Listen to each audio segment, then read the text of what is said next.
നമ്മൾ നോക്കാൻ പോകുന്ന ഒരു പോയിന്റ് നമ്മുടെ ദേശീയ നവോത്ഥാന സമയത്തുണ്ടായിരുന്ന സാഹിത്യകാരന്മാരും അവരുടെ ലാംഗ്വേജസും ആണ് നോക്കുന്നത്.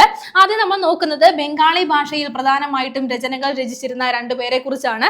ബങ്കിം ചന്ദ്ര ചാറ്റർജി അതേപോലെ രവീന്ദ്രനാഥ ടാഗോർ എന്നിവരാണ്. നമ്മുടെ ദേശീയ ഗാനമൊക്കെ രവീന്ദ്രനാഥ ടാഗോർ രചിച്ചിട്ടുള്ളത് ബംഗാളി ഭാഷയിലാണ്. അതേപോലെ അടുത്തൊരു ഭാഷയാണ് ആസാമീസ് ഭാഷ. ആസാമീസ് ഭാഷയിൽ പ്രധാനമായിട്ടും രചനകൾ നടത്തിയിരുന്ന ഒരു വ്യക്തിയാണ് ലക്ഷ്മിനാഥ് ബെസ്ബറാവു. അതേപോലെ അടുത്തത് വിഷ്ണു ശാസ്ത്രി ചിപ്ലുങ്കർ ആണ്.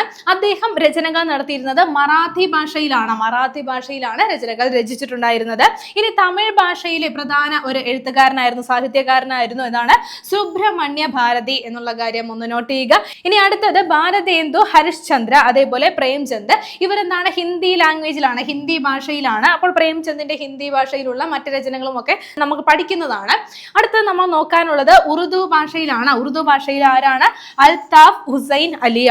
ഇനി നമ്മുടെ മലയാളത്തിലെ പ്രിയ കവിയെ കുറിച്ച് ഒന്ന് നോട്ട് ചെയ്ത് വെക്കുക. വള്ളത്തോൾ നാരായണ മേനോൻ. മലയാളം ഭാഷയിലാണ് അദ്ദേഹം സാഹിത്യ രചനകൾ എഴുതിയിട്ടുണ്ടായിരുന്നത്. ഇത്തരത്തിൽ നമ്മുടെ SCERT പാഠഭാഗങ്ങളിലെ ഓരോ ചാപ്റ്റേഴ്സും നമുക്ക് ഈസിയായി പഠിക്കുവാൻ വേണ്ടി ടാലന്റിന്റെ സ്റ്റഡി ഗൈഡ് ഇപ്പോൾ പുറത്തിറക്കിയിട്ടുണ്ട്. അപ്പോൾ ടാലന്റ് സ്റ്റഡി മേറ്റുമായി ബന്ധപ്പെട്ട കൂടുതൽ വിവരങ്ങൾക്ക് സ്ക്രീനിൽ കാണുന്ന നമ്പറുമായി ബന്ധപ്പെടുക.